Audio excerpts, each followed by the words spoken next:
Hello friends, in this class we will do our Anglo African writer. इससे पहले वाली class में guys हमने डिस्कस किया था कि मोस्ट प्रोमिनेंट राइटर कौन से हैं जो हमारे एंग्लो अफ्रीका से बिलोंग करते हैं, जिन्होंने अपनी राइटिंग है वो इंग्लिश लैंग्वेज में लिखी है। तो गाइस ये क्लास काफ़ी इंपॉर्टेंट है हमारे इंग्लिश एग्जाम के लिए, जो कि हमारा बेसिकली जो अब एग्ज़ाम आ रहा है वो है एचटेट स्क्रीनिंग एग्जाम, जो कि पीजीटी का। तो उसमें कहीं से भी क्वेश्चन आ सकता है, जैसे हमने डिस्कस किया था जो सिलेबस है। तो गाइज उसमें जो कनेडियन लिटरेचर है वहाँ से भी आ सकते हैं, यहाँ हमारा एंग्लो अफ्रीकन लिटरेचर रहता है वहाँ से भी क्वेश्चन पुट किए जा सकते हैं। तो गाइज मेरे साथ बने रहिए, आज हम डिस्कस करेंगे हमारा फर्स्ट एंग्लो अफ्रीकन राइटर। ठीक है गाइज, तो बी कंटिन्यू। सबसे पहले हम बात करते हैं कि नाडाइन गोडिमर हैं, वो अफ्रीकन राइटर्स हैं, मीन्स एक लेडी राइटर हैं जिनका लाइफ शेड्यूल रहा है 1923 से 2013 में इनकी डेथ हुई है गाइज। ठीक है, और जो हमारी राइटर रहती हैं वो काफ़ी कुछ लिखती हैं हमारी इंग्लिश लैंग्वेज में। इन्होंने जो अपने वर्क लिखे हैं वो इंग्लिश लैंग्वेज में लिखे हैं, इसीलिए ये हमारे लिए इम्पोर्टेंट है। यहाँ हम इस टर्म की बात करते हैं कि एंग्लो अफ्रीकन क्या है। तो एंग्लो थे, हम बात कर लेते हैं, एंग्लो थे वो इंग्लैंड के क्या थे, नेटिव पीपल थे। और अफ्रीकन जो अफ्रीका से बिलोंग करते हैं।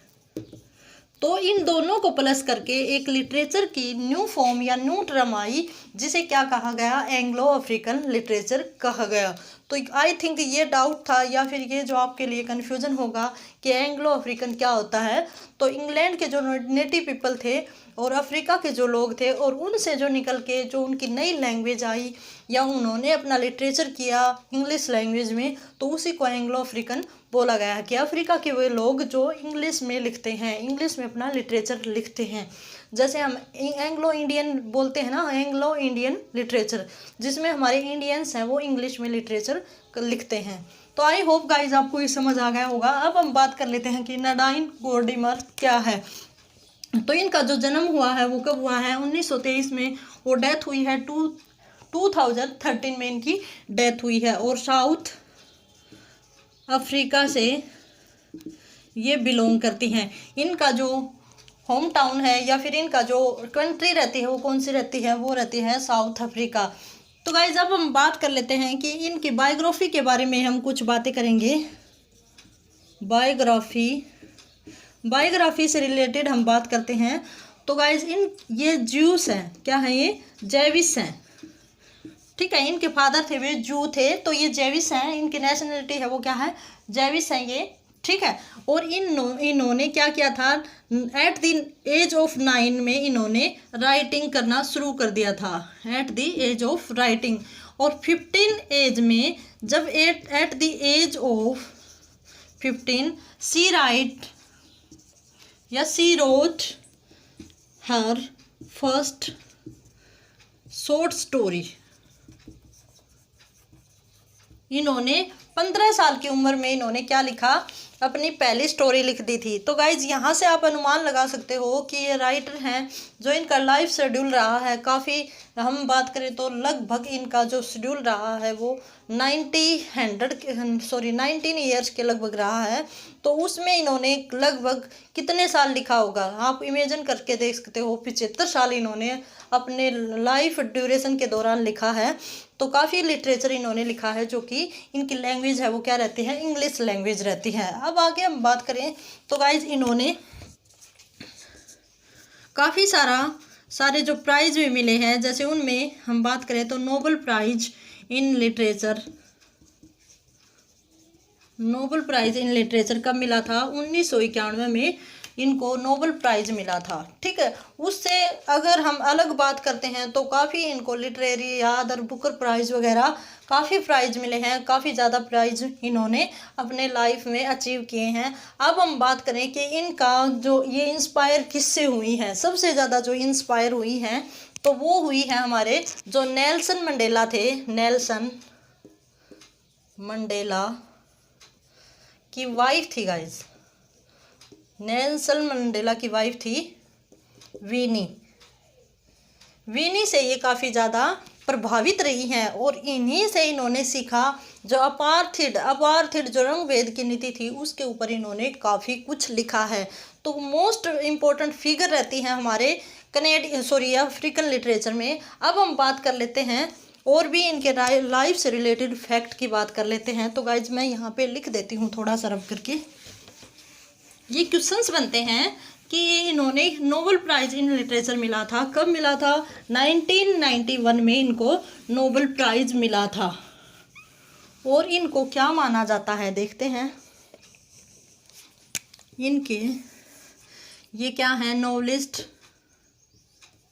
नोवेलिस्ट, राइटर, पोइटस,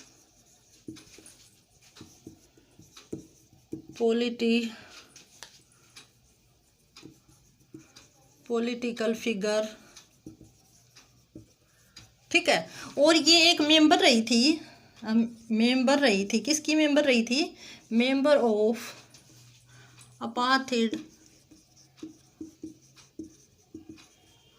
मूवमेंट की, ठीक है। कि जब हमारे साउथ अफ्रीका में एक मूवमेंट चला था अपार्थिड का।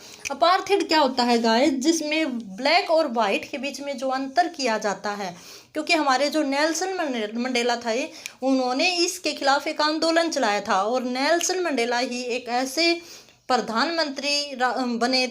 राष्ट्रपति बने थे जो क्या हुए थे? फर्स्ट राष्ट्रपति थे साउथ अफ्रीका के जिनको ब्लैक होने के बावजूद भी राष्ट्रपति बनाया गया था। तो उनसे काफ़ी ज़्यादा ये प्रभावित थी ये लेडी जो हमारी राइटर है।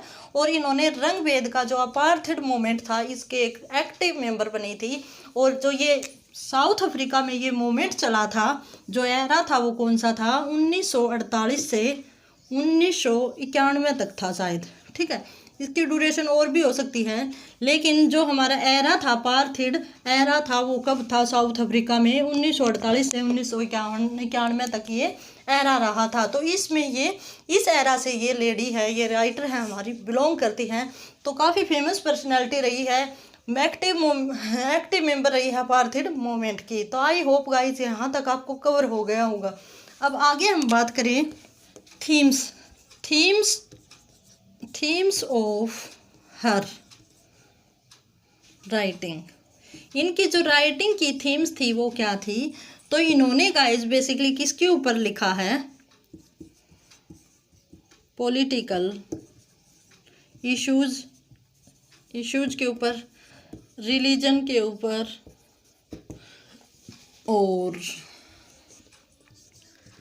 इनकी जो सबसे प्रमुख थीम है वो क्या है? अपार्थिड, ठीक है, इसके ऊपर लिखा है। फिर उसके साथ साथ इन्होंने जो ट्रेडिशन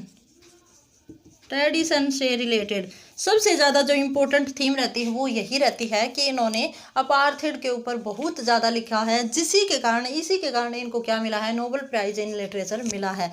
अब गाइज हम डिस्कस करेंगे इनके मोस्ट फेमस वर्क रहते हैं जो हमारी नडाइम गोर्डिमर के द्वारा लिखे गए हैं, जिनके ऊपर इनको काफ़ी ज़्यादा अवार्ड्स या ऑनर्स भी मिले हैं। तो लेट्स सी, यहाँ मैं लिख देती हूँ इनके फेमस वर्क रहते हैं, ठीक है। तो गाइज ये इनके जो फेमस वर्क रहते हैं जो मैंने यहाँ पे लिखे हैं, जो कि नॉवल हैं। क्या है?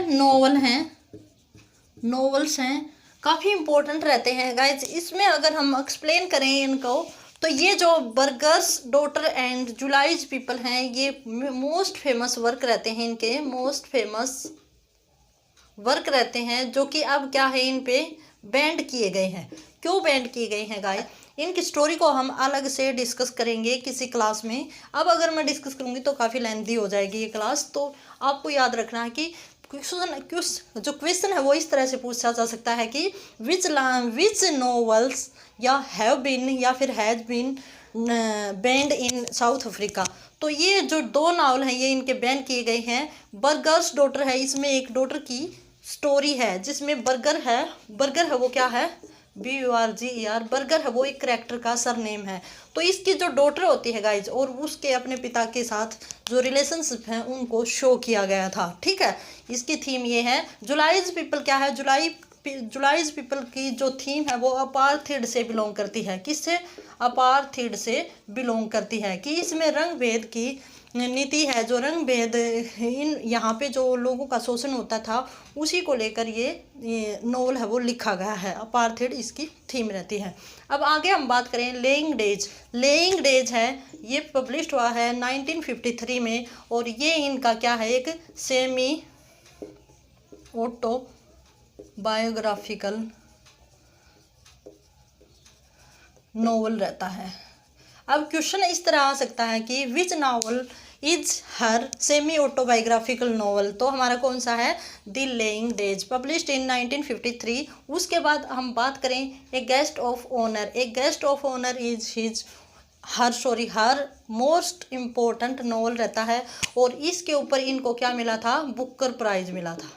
ठीक है, यहाँ हम जो इम्पोर्टेंट क्वेश्चन बन रहे हैं, मेन क्वेश्चन बन रहे हैं, उनको साथ कर रहे हैं।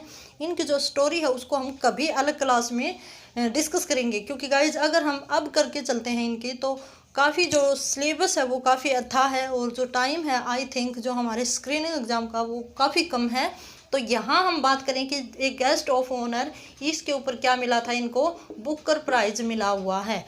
The House Gun. House Gun is also an apartheid novel published in 1998. Occasion of Loving, ये भी इनका क्या है? इसका ये मेन कैरेक्टर है एनी डेवियस, जो अपार्थीड के ऊपर ही ये इनका नॉवल रहता है, जो कि क्या है? एक वाइट, ठीक है, वाइट कलर का ये पर्सन रहता है और ये किससे शादी करता है? ब्लैक जो एक करैक्टर रहती है उससे ये शादी करता है। तो ये भी किसको फॉलो करता है? अपार्थीड थीम को ही फॉलो करता है। अब गाइज हम बात करें face to face is her most important and collection है किसका है? शॉर्ट स्टोरीज का ही कलेक्शन रहता है face to face, story collection of हमारी जो नडाइम गोडिमर है, इनका स्टोरी कलेक्शन है। A watcher of the dead, ये पब्लिश्ड हुआ था 1951 में पब्लिश्ड हुआ है, जो कि एक स्टोरी है। ठीक है गाइज, तो आपको ये हमारा ओवरव्यू मिल गया है जो हमारी नडाइम गोडिमर है, इनसे रिलेटेड मैंने हर एक क्वेश्चन को यहाँ डिस्कस कर दिया है। अगर आप नोट्स बनाना चाहते हो तो जो मैंने आपको पढ़ाया है, जो इस क्लास में हमने किया है, उसको आप नोटबुक में रिकॉर्ड या हम कहें लिख भी सकते हो। और इसी के साथ जो हमारी क्लास है वो कंप्लीट हुई। आई होप गाइज आपके लिए काफ़ी बेनिफिशियल रहेगी। और इसी के साथ अगली क्लास होगी, उसमें हम डिस्कस करेंगे जो हमारा नेक्स्ट हमारा एंग्लो अफ्रीकन राइटर है, उसको हम डिस्कस करेंगे। और इसी के साथ have a good day and best of luck.